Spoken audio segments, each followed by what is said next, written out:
नमस्कार. आज एका वेगळ्या विषयासाठी व्हिडिओ बनवतोय.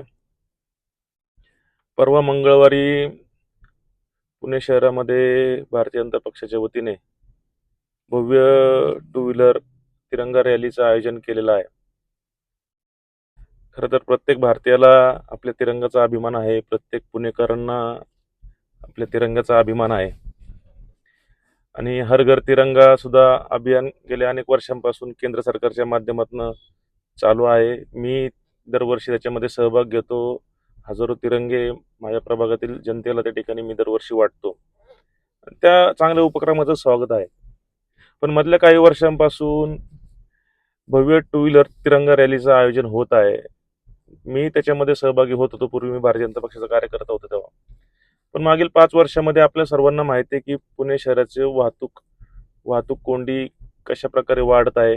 परवाच्याच आपल्या सर्वांना माहिती आहे की जो टॉमटॉम आंतरराष्ट्रीय ट्रॅफिकचा जो सर्वे आहे त्याच्यामध्ये पुणे शहर हे जगामध्ये वाहतूक कोंडीच्या बाबतीत 5व्या क्रमांकाला गेलेलं शहर आहे.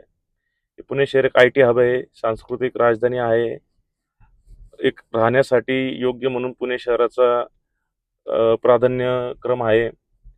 पण अशा परिस्थितीमध्ये गेल्या काही वर्षामध्ये पुणे शहरामध्ये मेट्रोची कामं चालू आहेत. रस्त्याची परिस्थिती खराब आहेत, खड्डे आहेत. प्रत्येक चौकामध्ये संध्याकाळच्या वेळेस सकाळच्या वेळेस वाहतूक कोंडी होत आहे. आणि अशा परिस्थितीमध्ये भारतीय जनता पक्षाने प्रत्येक नगरसेवकाला जवळपास 100-125 नगरसेवक आहेत, 50-100 पदाधिकारी आहेत. प्रत्येकाला 100-100 टू व्हीलर आणण्याचं टार्गेट देऊन, म्हणजे स्वयंस्फूर्तीने तर कोणी येत नाहीये, प्रत्येकाला टार्गेट दिलेलं आहे. मग ते लोक प्रत्येक जण आपापली टू व्हीलर्स घेऊन येणार. म्हणजे जवळपास 15,000 ते 20,000 टू व्हीलर्स पुणे शहरामध्ये एका वेळी येणार आहेत. ते पेट्रोल जळणार आहे, त्याचं प्रदूषण वेगळं होणार आहे, ध्वनी प्रदूषण वेगळं होणार आहे, प्रत्येक चौकात वाहतूक कोंडी होणार आहे. आणि काही दिवसापूर्वीच मोदीजींनीच आवाहन केलं होतं की बाबा इंधनचा वापर कमी करा. मग बऱ्याच नेत्यांनी आपले ताफे कमी केले, त्याच्या बातम्या झाल्या. मग हे सर्व गोष्टी कशासाठी असतात? केवळ तात्पुरत्या असतात का? पुणे शहर हे जगातलं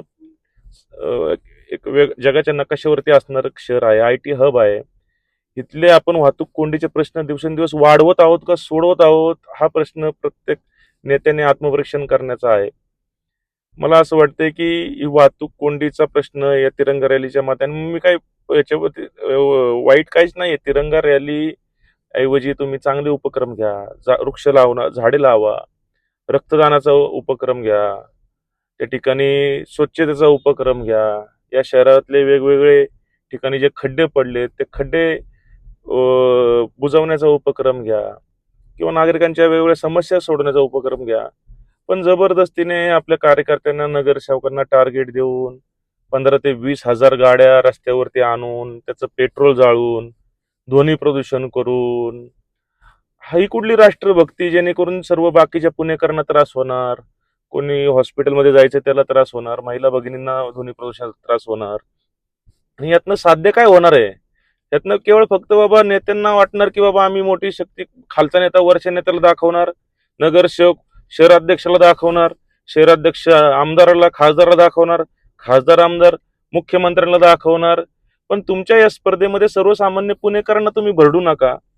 एक माजी नगरसेवक म्हणून, एक कार्यकर्ता म्हणून, एक पुणेकर म्हणून भारतीय जनता पक्षाच्या शहराध्यक्ष असतील आणि या सर्व उपक्रमाचे प्रणेते, आयोजक चंद्रकांत पाटील यांनी तर या पुणे शहरातलं वाहतूक कोंडी सोडण्यासाठी तर एक उपक्रम केला नाही. पण हा पराक्रम मात्र वाहतूक कोंडी वाढवण्याचा चंद्रकांत पाटील अतिशय प्रामाणिकपणे करत आहे. तर माझी त्यांनाही विनंती आहे की हा तुमचा जो मंगळवारचा उपक्रम आहे, कृपया तुम्ही बदला. नाही तर पुणेकर त्यांच्या पद्धतीने भारतीय जनता पक्षाला या वाहतूक कोंडीचा जाब आणि प्रश्न विचारल्याशिवाय राहणार नाही.